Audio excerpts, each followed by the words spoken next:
तो स्वागत है आपका मेरे व्लॉग्स में। आज मैं मेरे फादर के साथ गई थी खेतों में because I was feeling little bit lonely, that's why I asked him that should I join him. तो उन्होंने कहा क्यों नहीं, चलो चलते हैं। आज का वेदर बहुत ही अच्छा था, यहाँ पे तो धूप निकली हुई थी अच्छे से। और फिर मैं कुछ देखती हूँ, आप भी देखिए।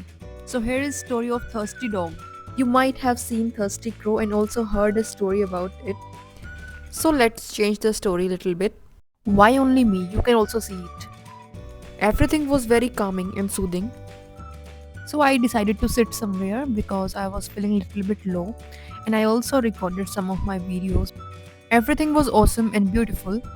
एक बात तो है, यहाँ पे आने के बाद कंप्लीट चेंज आता है, चाहे वो बॉडी में हो चाहे वो माइंड में हो, एक अलग ही वाइब होती है।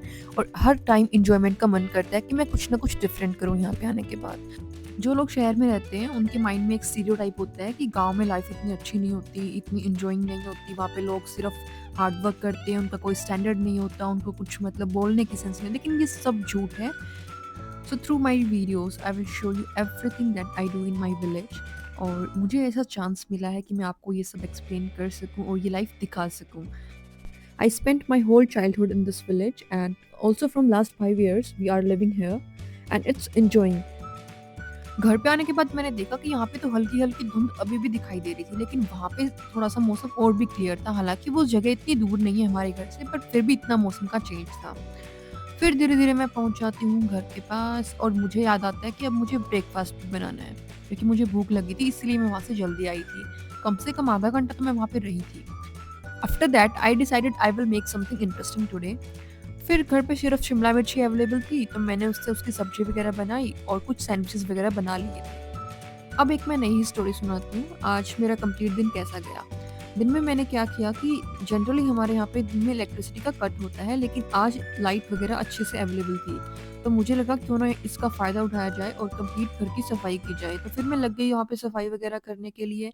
और मैंने काफ़ी घंटे, आई नो माइट भी 3 घंटे मैंने वहाँ पे सफाई वगैरह की होगी। और हमने मोटर ऑन करके और पाइप वगैरह चला के पूरे आंगन को अच्छे से साफ़ किया। लेकिन इसकी वजह से क्या हुआ, मेरे दोनों हाथ काम ही करना बंद कर गए थे, मतलब इतना ज़्यादा टाइम मैंने उसके ऊपर स्पेंड किया। फिर मैंने पापा को बोला, पापा मैं बहुत ज़्यादा थक गई हूँ, मुझे प्लीज़ चाय बना के ला के दो। फिर वहाँ पे कुछ ना कुछ बच्चे खेल रहे थे। फिर मैंने पापा से पूछा कि पापा ये कौन है? पापा कहते मुझे भी नहीं पता भाई ये बच्चे कौन है।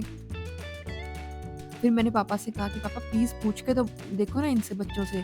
मुझे तो इतनी हेजिटेशन हो रही थी कि मैं इनसे कैसे पूछूँ कि तुम कौन हो, कहाँ से हो? लेकिन फिर पापा ने पूछा, फिर वो मतलब हमारे किसी नॉन में थे, फिर वो बाद में घर पे भी आए थे कुछ देर बाद। चाय पीने के बाद मेरी काफ़ी थकान उतर गई थी और मैं काफ़ी अच्छा फ़ील कर रही थी।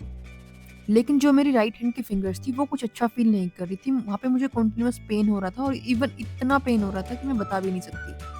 आई नोटिस्ड कि मेरे क्लोथ्स के ऊपर कुछ ज़्यादा ही मिट्टी वगैरह लग गई थी, क्योंकि मैंने इतनी क्लीनिंग की थी। देन आई टूक अ बाथ। और फिर मेरा प्लान था कि मैं शाम को पिज़्ज़ा वगैरह मँगवाऊँ। मैंने पापा को कन्विंस किया कि प्लीज़ आज मुझे बाहर का खाने दो। फिर पापा शाम को पिज़्ज़ा वगैरह लेके आए। So this was the whole story how I spent my day. So keep supporting me guys, और वीडियो को लाइक करें, शेयर करें, सब्सक्राइब करें चैनल को, और मुझे बताएं कि मुझे क्या इम्प्रूवमेंट करनी चाहिए।